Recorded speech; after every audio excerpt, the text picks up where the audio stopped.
आज तक लोगों को नहीं मालूम कि पूजन करने बैठते हैं तो सबसे पहले क्या करते हैं। पर सबसे पहला काम मंदिर में बिना पंडित के सबसे पहला काम कौन सा होता है? तो सबसे पहला काम होता है भगवान को धन्यवाद देना कि आज भी आपने मुझे इस मंदिर में आपका दीदार कराने के लिए, दर्शन कराने के लिए बोला। अगर पंडित साथ में होगा तो पहले वो मंत्र बोलेगा, स्वस्ति वाचन करेगा।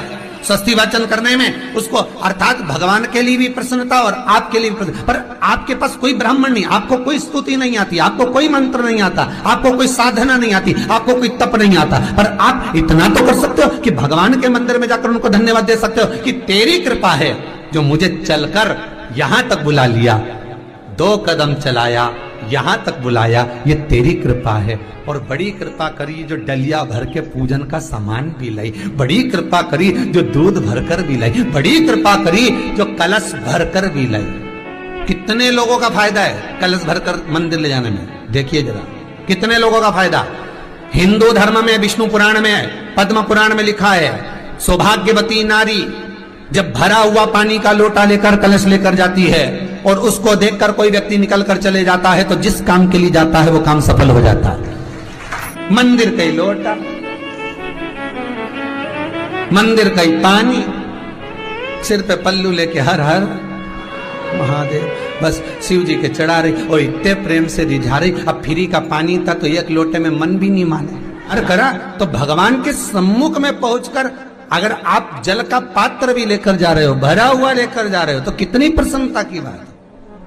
हिंदू धर्म की रीति है, जिस पात्र को हम जल चढ़ाने लेकर जाते हैं उस पात्र में भगवान के चरणों का जल लाते हैं, खाली पात्र नहीं लाते। क्या लाते हैं? भगवान के चरणों का जल। उस चरणोदक को लेकर आए, घर में रखा, सबने अपने नैनों में लगाया, हृदय में लगाया, चित्तवृत्ति में लगाया। खाली पात्र हम लेकर वापस नहीं आ रहे हैं।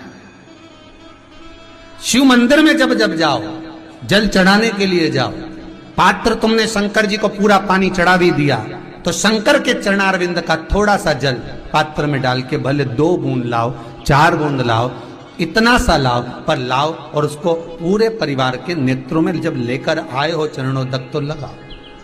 पर खाली पात्र नहीं लेकर आना। खाली पात्र लाने में ध्यान दीजिए, जब आप पूरा जल समर्पित कर देते हैं, जल समर्पित भी पूरा करना है, भगवान को चढ़ा रहे हो तो पूरा समर्पण होना चाहिए, पूर्ण समर्पण। इसलिए शंकर भगवान को अधूरा समर्पण नहीं, इसलिए श्रीफल भी पूर्ण चढ़ता है। शंकर जी के मंदिर में श्रीफल नहीं फूटता, पूर्ण श्रीफल। बेलपत्री भी पूरी, चावल का दाना भी चढ़ेगा तो आखा, फल भी चढ़ेगा तो आखा, फूल भी चढ़ेगा तो आखा। भगवान को कोई चीज खंडित नहीं चढ़ती, शिव जी को जल भी चढ़ेगा तो पूर्ण। जिस जल को चढ़ाने के लिए लेकर गए उसको बचा कर नहीं लाना है शिव मंदिर में से, संपूर्ण भाग। क्योंकि भगवान के चरण की रज जब हमारे घर में प्रवेश करेगी तो हमारा आत्म कल्याण तो स्वतः ही हो जाएगा। शिव करुणा कर ही देंगे। पर कई लोगों की आदत रहती है, और आपने भी गलती करी होगी, गए होगे, चढ़ाकर भी आए होगे, पूरा पानी भी उंडेल कर आए होगे, चढ़ा भी दिया, छोड़ भी आए, पर लेकर नहीं आए होगे। कई लोग गलती कर जाते हैं और फिर बाद में कहते हैं हम तो इतने साल से पूजन कर रहे हैं, भगवान हमारी सुन ही नहीं दिया। तो भगवान के मैं तो तैयार बैठा, पर तू नवा के चली जाए, लेके तो कहीं जाए। तो भगवान थोड़ी ना कहेगा कि तू मेरे पास में आए तो मेरे चरण की रज लेकर जा। भगवान थोड़ी ना कहेगा कि मेरे पास में आकर तू ये लेकर जा। भगवान तो कहेगा मेरे पास में आया है, मांगना कुछ मत, बस मुझे जो स्नान कराया है मेरा चरणोदक लेकर जा, छीट दे पूरे घर में, संपदा भरना मेरा काम है। जहां मेरी चरण की रज पहुंच गई वहां संपदा स्वतः पहुंचती है, मैं वहां पहुंच जाता हूं। तो चरणों तक ले जा, पर लोग ले जाते हैं, पूजन करते, कलश भी उंडेलते, जल भी चढ़ाते, पर आते समय खाली लेकर आ जाते। भगवान को इतना बुरा लगता, मेरे दरवाजे से खाली जाए मुझे कितना बुरा लगेगा। जो आए वो भर कर जाए, भले 2 बूंद लेकर आओ, पर उसमें चरणों तक थोड़ा सा लेकर अवश्य आए। उसी तरह जल चढ़ाने के बाद हम जब लेकर आते हैं पात्र के अंदर, ये उसमें उसकी बरकत है। गर्ग संहिता में दूसरी चीज कही, उसको भी समझ लीजिए। गर्ग संहिता में कहा गया, जब आप घर से जल लेकर जाते हो भरकर, तो ये सृष्टि की जितनी नदियां हैं, पृथ्वी पर जितनी नदियां विद्यमान हैं, जितने तालाब, जितने सरोवर, जितने कुंड, जितने विराजमान हैं, उन सारे तीर्थों का जल जब आप घर से लेकर निकलते हो तो वो तीर्थ का संपूर्ण जल आपके कलश में आ जाता है। और जब आप उस जल को शिव पर समर्पित कर देती हो और 2 बूंद चरणादक लेकर जब जाती हो तो शिव महापुराण गर्ग संहिता पद्म पुराण कहती है वो जल साधारण नहीं रहता, वो गंगा जल बनकर तुम्हारे घर को पवित्र करने के लिए पहुंच जाता है। वो पवित्र गंगा जल बन जाता, उसको लेकर प्रवेश कर जाओ। हम बार बार कहेंगे भगवान के मंदिर जब भी जाओ ना, चेहरे पर प्रसन्नता होना चाहिए। किसी से मिलने जाओ ना, चेहरे पर अगर प्रसन्नता नहीं और ऐसे ही पहुंच गए ना तो वो श्रेष्ठता नहीं मानी गई।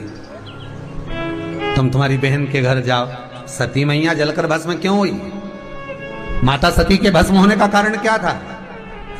सती को पिता पर जितना क्रोध आया उससे ज्यादा क्रोध सती माता को अपनी बहनों पर आया कि मेरी इतनी बहन, ये 60 की 60 बहन मेरे सामने खड़ी रही और मैं आई तो प्रेम से मुस्कुराई तक नहीं।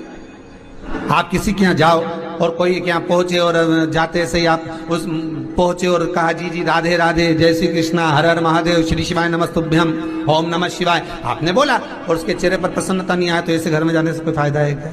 और आप किसी के यहाँ जा रहे हो तो आपके चेहरे पर भी प्रसन्नता होना चाहिए, सामने वाले को तो हो, आपके भी चेहरे पर भी। मंदिर में जब जब जाएं, गुरु के दरवाजे पर जब जब जाएं, परमात्मा के चरणारविंद में जब जब जाएं, माता पिता के चरणों में जब जाएं, घर के बुजुर्गों के पास जब जाएं तो तुम्हारे चेहरे पर प्रसन्नता होना चाहिए। भगवान को भी लगे दुख भले है इसको पर चेहरे पर प्रसन्नता है, इसको अब दुख नहीं देना क्योंकि इतना मुस्कुराकर ये मेरे मंदिर में आती है।